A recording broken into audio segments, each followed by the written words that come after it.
Estamos en el curso de conservación en Latinoamérica, en la introducción de lo que es la conservación de biodiversidad y cómo esta disciplina nos puede servir para entender lo que está ocurriendo hoy día en el contexto latinoamericano, en nuestra relación con la biodiversidad y los ecosistemas.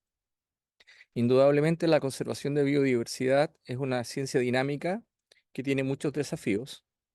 Nos dimos cuenta que la conservación es una disciplina contemporánea de uno menos de 40, 50 años, que tiene y recurre a múltiples disciplinas y que de alguna manera u otra busca detener la extinción masiva de especies y el deterioro de los ecosistemas como primera prioridad.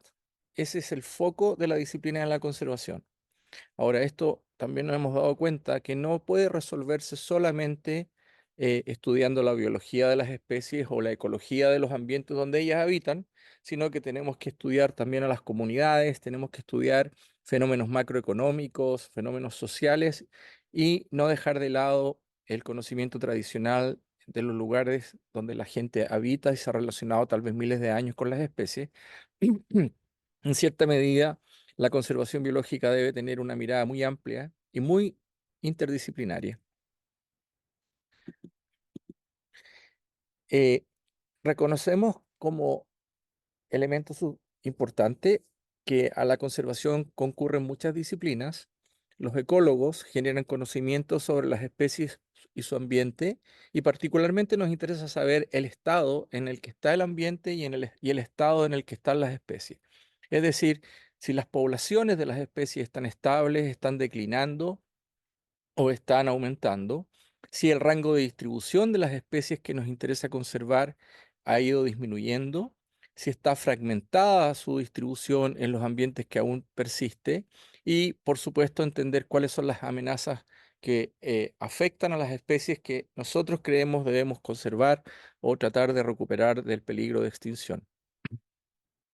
Los conservacionistas van más allá de solamente resolver una declinación poblacional, sino que están buscando la recuperación o protección de un ecosistema con todos sus procesos ecológicos esenciales y con todos los beneficios directos e indirectos que le puede significar a las comunidades locales o a la humanidad como un todo.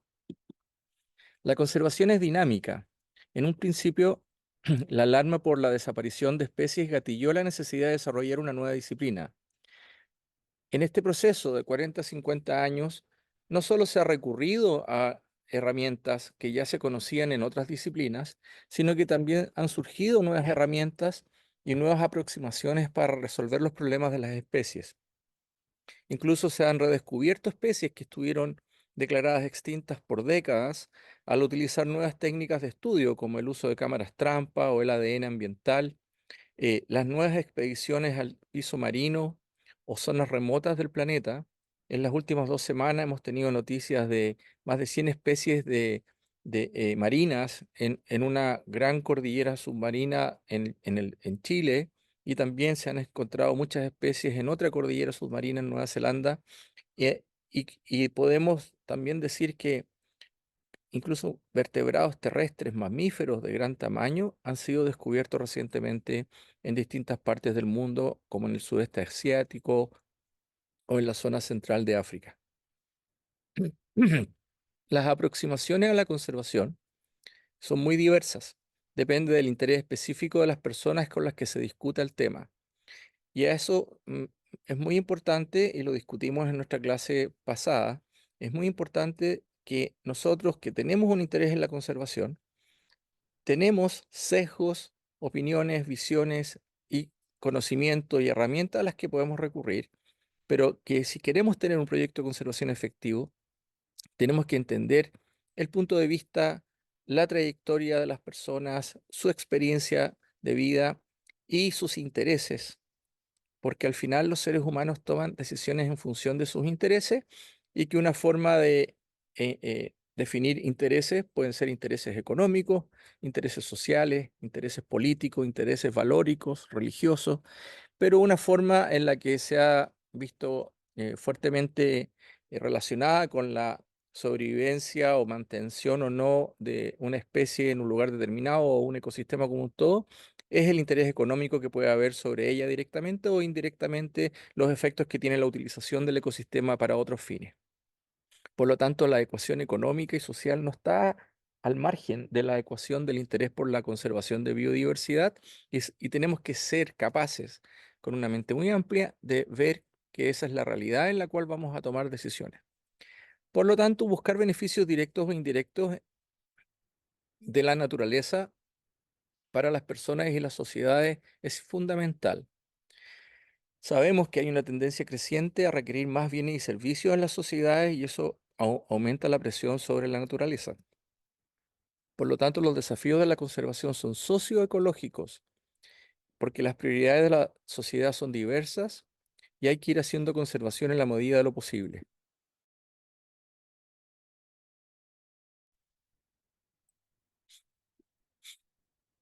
Un concepto que revisamos en la clase introductoria de este curso de conservación en Latinoamérica fue el concepto de frontera y cómo en la llegada de los colonizadores europeos a América y posteriormente a África y al sudeste asiático, tenía implícito la creencia y la acción de que se podía seguir aumentando la extracción de recursos naturales y avanzando en el territorio porque esto era tierra de nadie.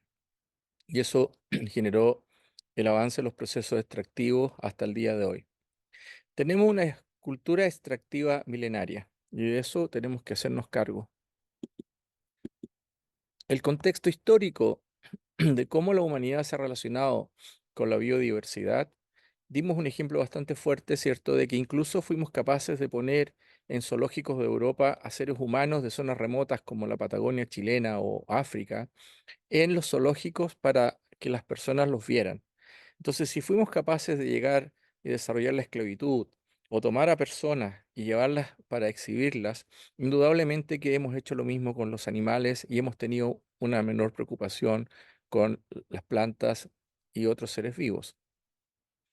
Por eso que hay muchas dificultades para una conservación efectiva. Hay un contexto histórico de declinación de especies, hay un retroceso de la cantidad de ecosistemas donde estas especies pueden vivir, hay un aumento creciente de la demanda de bienes y servicios desde la naturaleza.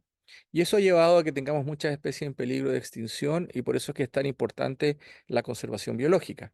La declinación de especies requiere acciones a nivel ecosistémico. Eso nos hemos dado cuenta que teniendo acciones a nivel ecosistémico, podemos generar beneficios a múltiples especies y también mostrar beneficios a la comunidad.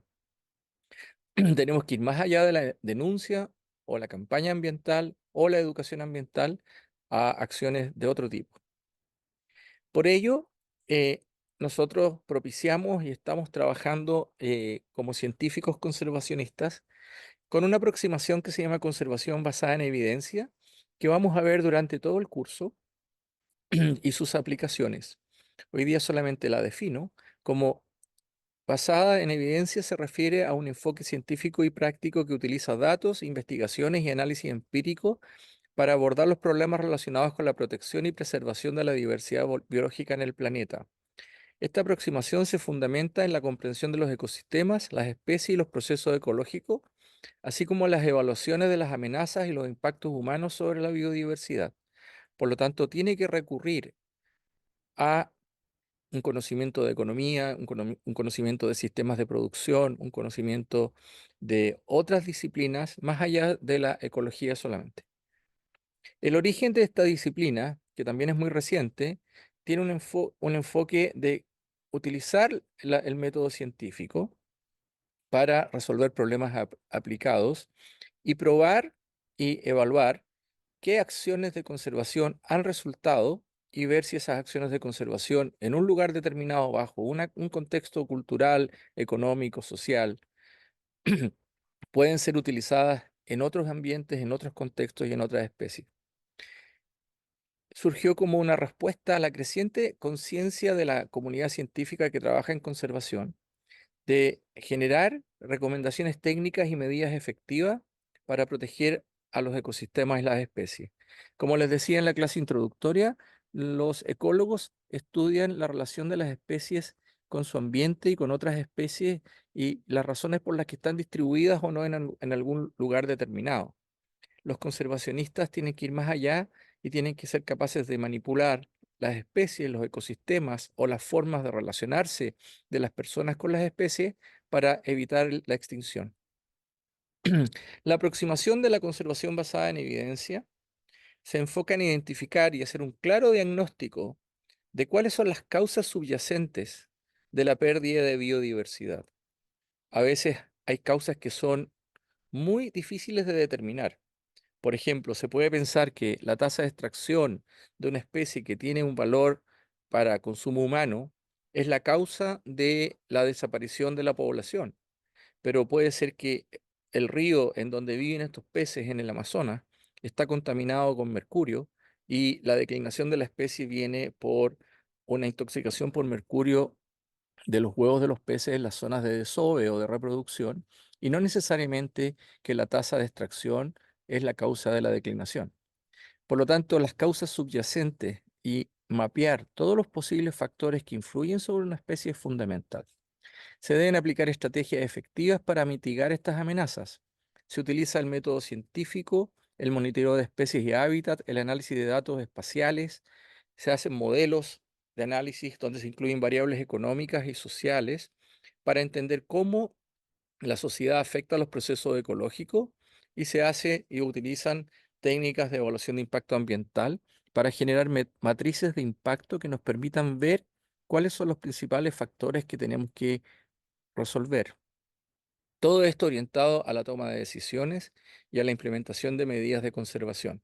Entonces, la conservación basada en evidencia va mucho más allá de solamente generar conocimiento. Ejemplos concretos de la aplicación de la conservación basada en evidencia en Latinoamérica y en otras partes del mundo.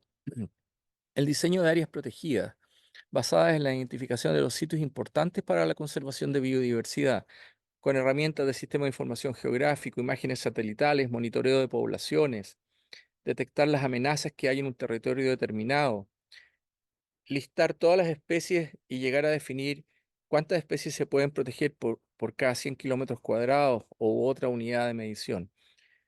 La viabilidad económica, financiera, social y local de que esta área sea realmente un área de protección efectiva a largo plazo.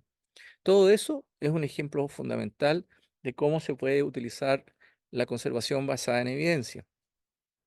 Cuando se implementa un proyecto de conservación que es más agresivo, como reintroducir especies donde ya no están, porque están en serio peligro de extinción, se requiere una gran cantidad de antecedentes para poder cumplir con una reintroducción que sea exitosa, y lo vamos a ver durante el curso cuando veamos conservación ex situ e in situ. La evaluación del impacto de los proyectos y su impacto en el desarrollo humano, y también la evolución y efecto de los proyectos de infraestructura o asentamientos humanos o agricultura, como la construcción de carreteras, represas, eh, el aumento o el avance de las parcelas de agrado sobre el territorio rural, todo ese tipo de fenómenos que están cada día con más fuerza ocurriendo en Chile y en el resto de Latinoamérica, deben ser analizados con un enfoque multisistémico. Saber un poco el rol de nosotros. Me imagino que igual acá ahora estamos en un proceso de descubrir si es que vamos a ser más conservacionistas o más ecólogos o por dónde vamos a irnos. Pero este curso quizás también en relación como al programa del curso, te prepara en, más en un sentido, en qué sentido? Más práctico, porque si bien, claro, está toda la teoría, pero en cuanto a la práctica, ¿qué piensa usted? ¿Qué herramientas entrega en relación a lo que presentó recién este curso? ¿Cómo va Bueno, eso de la mano? te doy las gracias por la pregunta, que es la pregunta de gran relevancia, y la inspiración de este curso es la siguiente. A través de mi carrera académica yo he tenido la suerte de trabajar y de interactuar y aprender de temáticas de conservación en distintas partes del mundo, y he tenido la suerte de hacer proyectos de investigación y de conservación en diversos países de Latinoamérica, y me di cuenta de que tendemos a tener una visión muy local y un análisis muy local de las problemáticas de conservación que tenemos en nuestro país, en Chile. Y que cuando uno empieza a explorar y a conocer o a interactuar con otras culturas y otras sociedades en Latinoamérica, te empiezas a dar cuenta de que hay proyectos, hay acciones, han habido procesos que son muy interesantes de conocer para sacar lecciones y esas lecciones poder ampliar el criterio y la forma de análisis de los problemas que tenemos nosotros.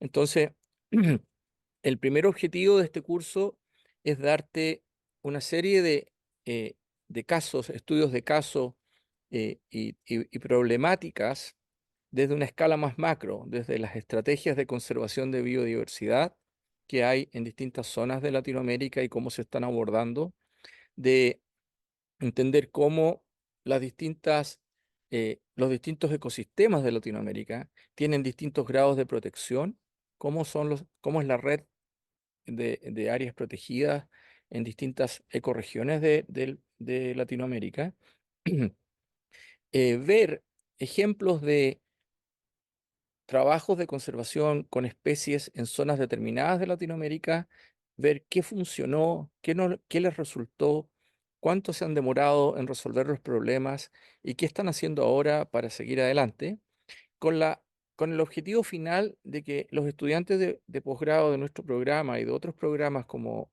los programas de la Universidad de Chile y otras universidades asociadas a nuestro programa, se vayan con una experiencia de entender que hay fenómenos que son o van más allá del país, hay fenómenos que son repetidos en distintas partes de Latinoamérica y hay soluciones que pueden ser aplicadas en alguna parte, puede que sean aplicadas en otras y a lo mejor en otras no. Entonces, la construcción de un profesional de la conservación con una mirada eh, fuertemente apoyada en el método científico, entendiendo que este problema es multifactorial, entendiendo que hay otros stakeholders que tenemos que considerar, se enriquece mucho cuando tú sales de el problema puntual de tu propio país o el problema puntual de una especie que a ti te interesa. Entonces, de esa manera, en este curso tenemos clases invitadas de otros conservacionistas de otras partes de Latinoamérica. Tenemos actividades también donde vamos a ir revisando casos y problemáticas de otras regiones de Latinoamérica. De hecho, ya empezamos con la clase anterior. Ya estamos pensando en Latinoamérica. Podemos decir a ciencia cierta, Latinoamérica es algo único, describible o caracterizable de una sola manera. Obviamente que no. Latinoamérica es una mega zona del planeta, la más biodiversa del planeta, con un sinnúmero de variables y variantes en sus procesos e interrelaciones de la sociedad con la naturaleza, que, que claramente nos puede enseñar mucho de cómo ampliar nuestra forma de analizar los problemas. Entonces, en este curso esperamos eso. Y la otra cosa que queremos y que enfatizamos mucho es que la conservación de biodiversidad en el siglo XXI no se puede hacer ignorando lo que se hizo en el siglo XX y lo que se hizo incluso en las culturas precolombinas. Tenemos que entender que hay un contexto y una línea de tiempo que es mucho más grande que la línea de tiempo de que cuando yo nací, cuando yo me empecé a dar cuenta de que la conservación era importante.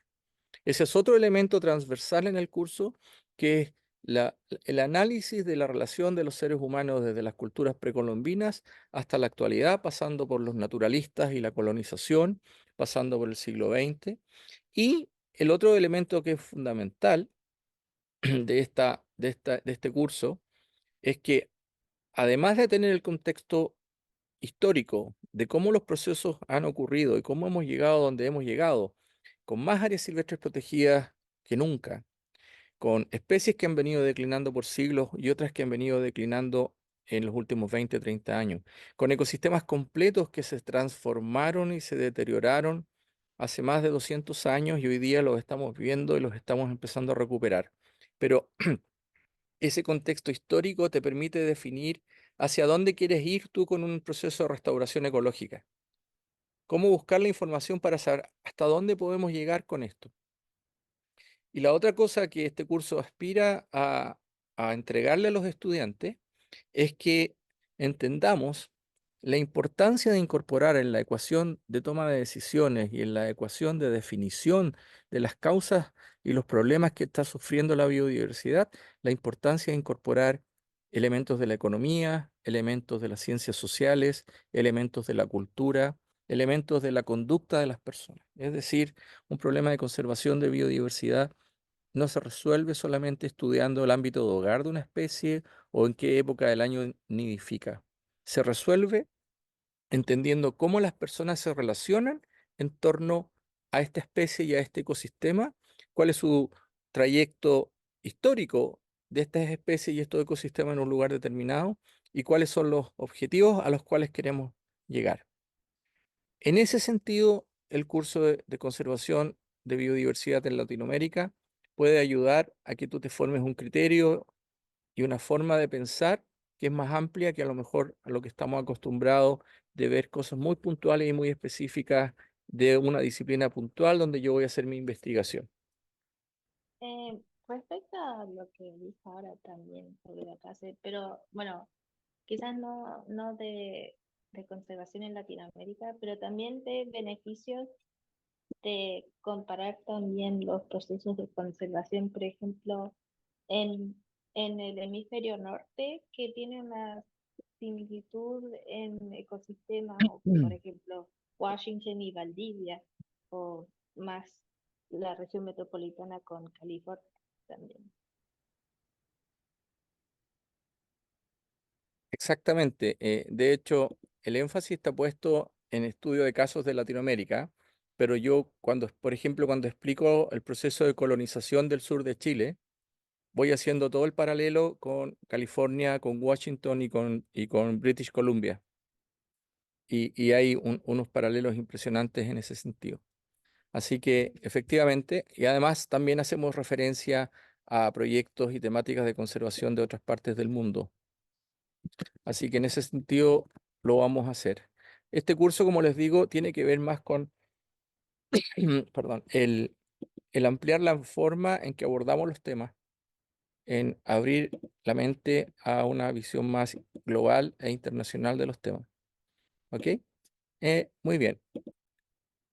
Entonces, las conclusiones que podemos sacar de esta segunda clase introductoria a la disciplina de la conservación dicen relación con que este es un tema multidisciplinario.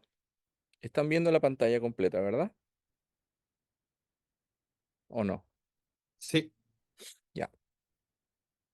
Entonces, las conclusiones que podemos sacar de esta primera sección de introducción a la conservación en Latinoamérica se refiere a que la conservación de biodiversidad es multidisciplinaria, que es clave conocer el contexto histórico, económico y cultural. Y cuando digo cultural me refiero al cómo las personas se relacionan con los recursos, con las especies y sus ambientes, la legislación local y global. Y también eh, al darnos cuenta de la complejidad del desafío de entender por qué las especies están desapareciendo, tenemos que recurrir a las herramientas adecuadas para un diagnóstico adecuado. Y la selección de las herramientas apropiadas no solo se enmarcan dentro de la disciplina de la ecología, se recurre a herramientas económicas, herramientas de las ciencias sociales, y estamos hablando hoy en día de las socioecología o las dimensiones humanas de la conservación. Los proyectos de conservación deben ser a largo plazo, pero deben tener metas verificables al corto y mediano plazo, y el análisis de, de la problemática siempre es multidimensional. Sería muy simple que yo dijera, no, paremos de utilizar tal humedal, pero no estamos teniendo en cuenta que tal humedal que protege ciertas especies migratorias también tiene otros intereses como los intereses de las inmobiliarias o los intereses de la purificación de agua para consumo humano, o tiene otro tipo de problemas, puede ser el reservorio de mosquitos que pueden traer una enfermedad emergente al lado de una ciudad en Colombia. Entonces, si nosotros como conservacionistas llegamos a una mesa de trabajo y solamente decimos, demandamos que este humedal sea protegido y no consideramos todos los otros elementos que hay en la ecuación de la toma de decisiones, probablemente se prioricen otros elementos que son más cercanos al interés de la sociedad como un todo que los intereses nuestros. Y podemos fracasar en nuestro esfuerzo de conservación. Es decir, hay que ser realistas. No todo lo que nosotros queremos se va a lograr y no todas las actividades que nosotros queremos proponer se van a financiar o van a contar con el apoyo de la sociedad. Siempre vamos a estar trabajando con el concepto de recursos escasos, que no solamente son dinero, capital, sino que son instrumentos, personal y tiempo. Estamos en el curso Conservación en Latinoamérica del posgrado de Recursos Naturales de la Facultad de Agronomía y Sistemas Naturales. Pablo Toledo va a presentar los temas más importantes, a su juicio, de la clase de Introducción a la Conservación en Latinoamérica. Adelante, Pablo. Bueno, hola, muchas gracias. Yo soy Pablo y preparé aquí algunas diapositivas con solamente un título y una imagen para el apoyo y lograr a ver si es que se puede empatizar de mejor manera con mis ideas.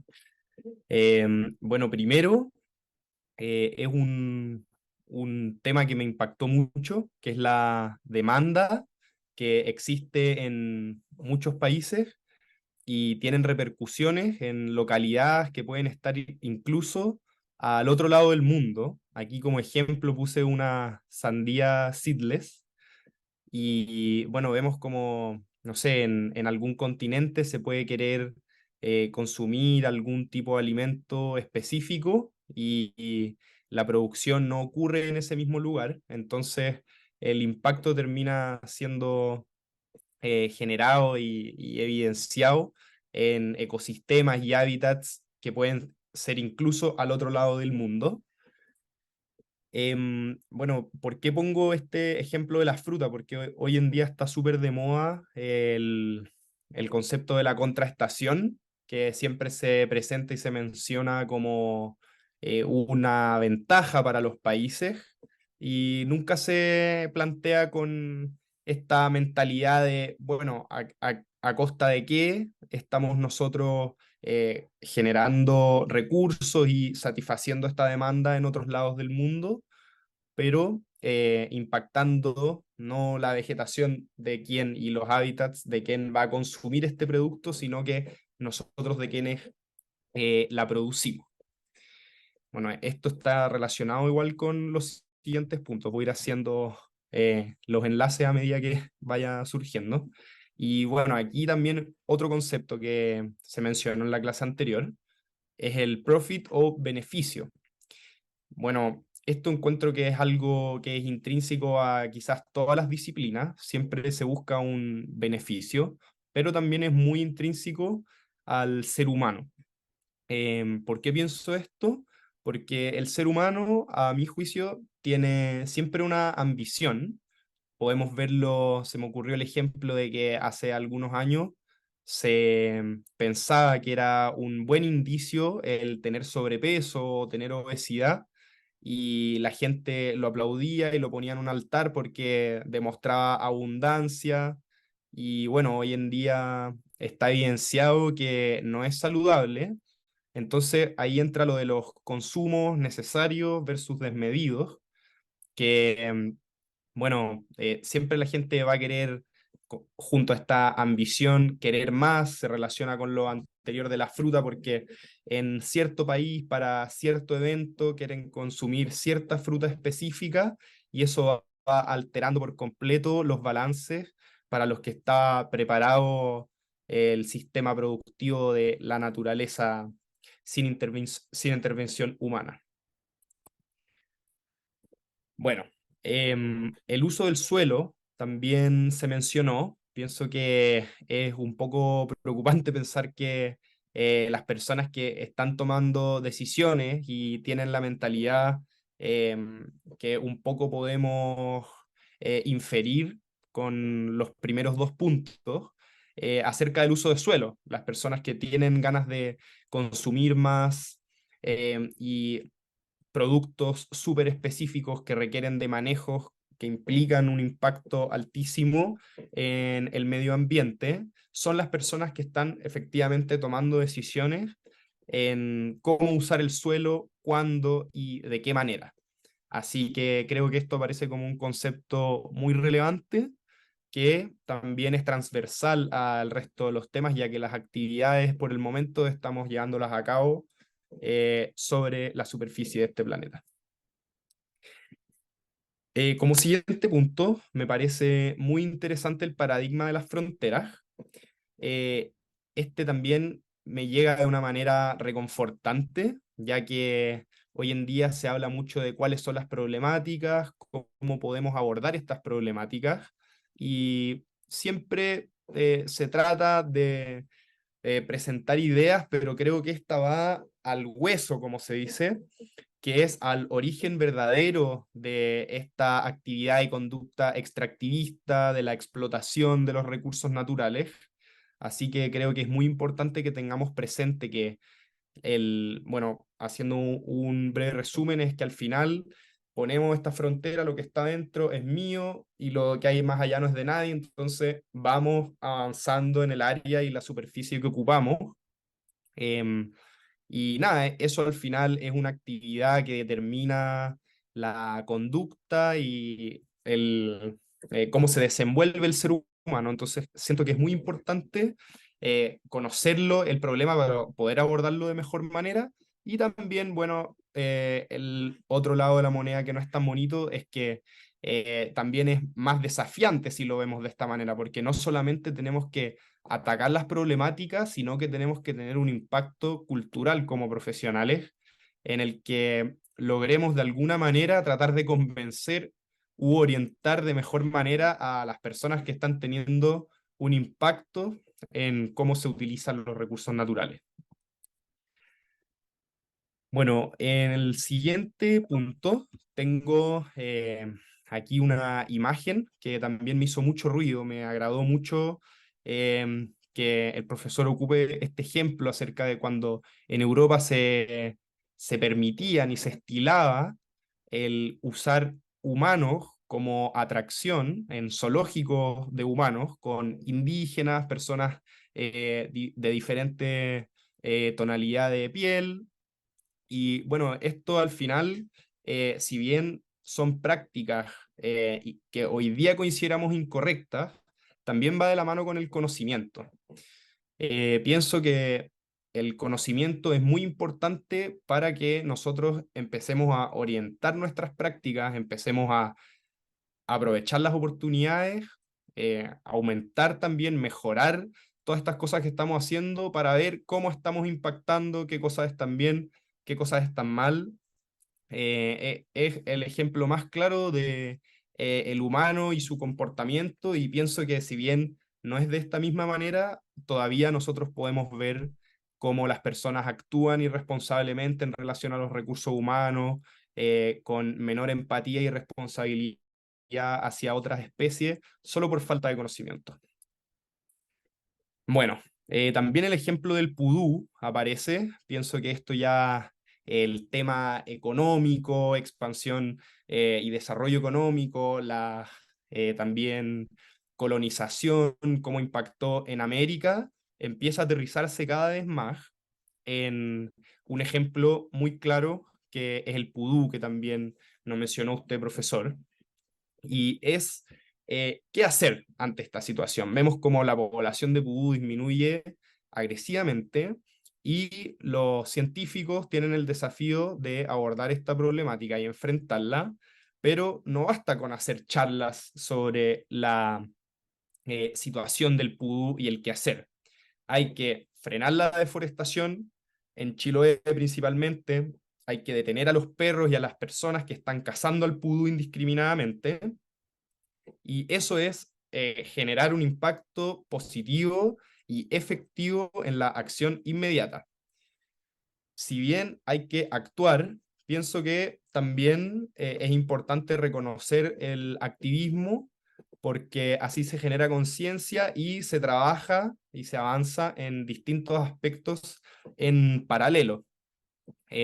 Junto con esto, y ya finalizando, aparece el rol, que también me gustó mucho, que se distinguía entre un conservacionista y un ecólogo, que son prácticamente lo mismo, obviamente en distintos contextos pueden ser bien diferentes, pero el conservacionista hace este paso extra que es efectivamente conservar y actuar pragmáticamente para lograr frenar estas situaciones. Así que pienso que hay que trabajar de la mano, entender el origen de todas estas problemáticas para poder abordarlas de la mejor manera y también actuar de manera efectiva, de una manera multidisciplinaria, para poder obtener los mejores resultados y así eh, mejorar cada aspecto en su posible medida. Muchas gracias, profesor y compañeros, ayudante también.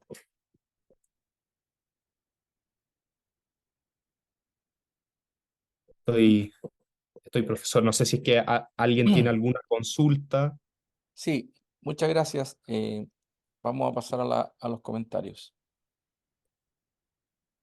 Déjame ver si voy a dejar de grabar.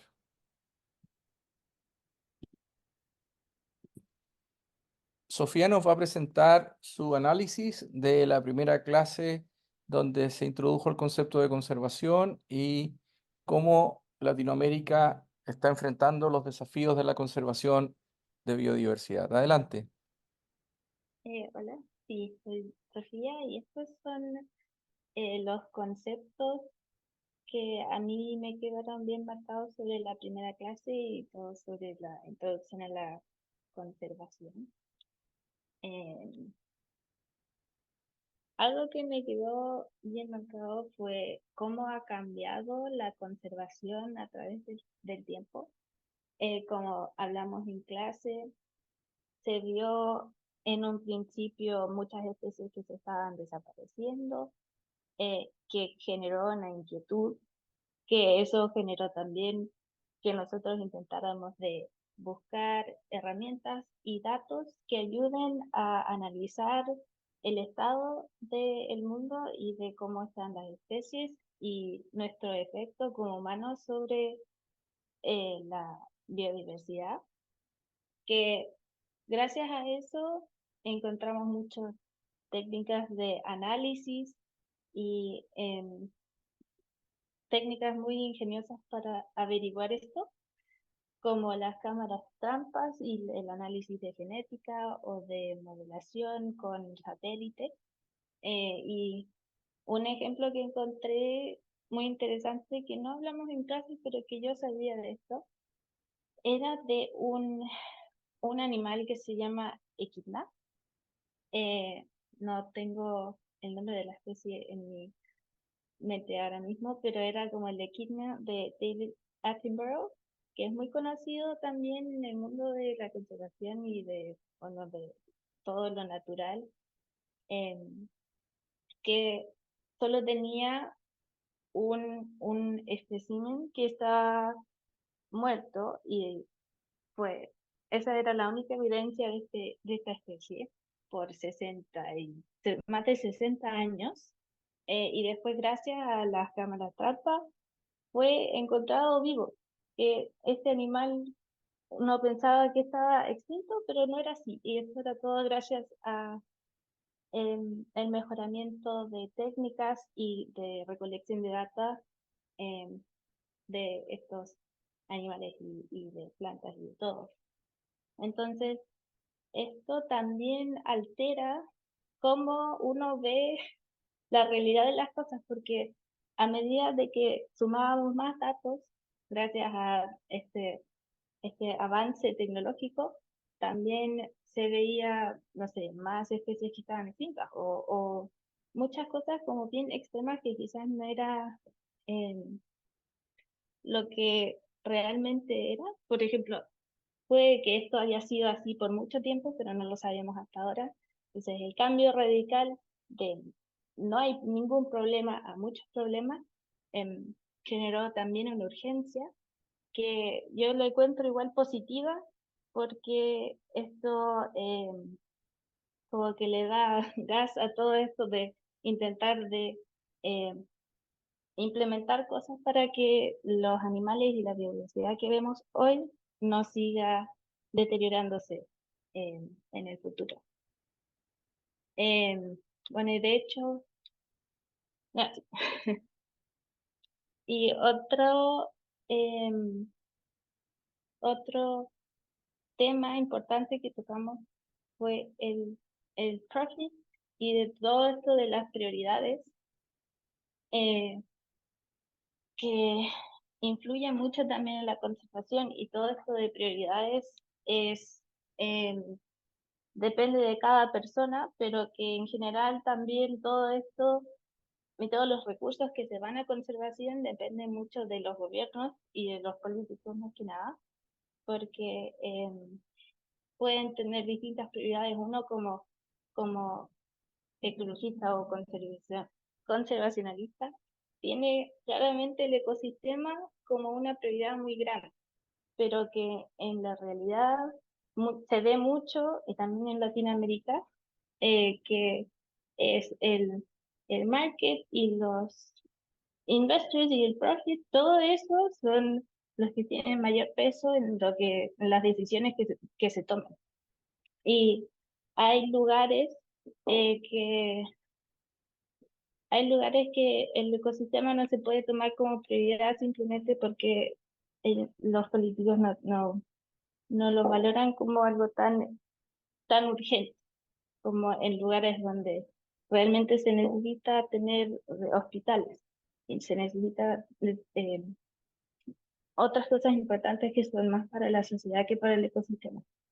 Em, y, pero no se sabe también el valor que tiene realmente la conservación y que es algo que también tenemos que implementar. La conservación eh, tiene mucho que ver con la ciencia y los datos que se recolectan, pero tiene también un aspecto social y socioecológico que es muy importante de ver también, porque es lo que realmente debería eh, eh, dar una sense of urgency, perdón, eh, para ver si estos procesos que uno quiere hacer con la conservación son beneficiosos económicos o sociales, porque también hay muchos estudios que dicen que solo hasta con la presencia de naturaleza uno ve beneficios, pero claro, con todo esto de los priorities, prioridades, em, de los gobiernos es difícil de dar esto como de mucha importancia.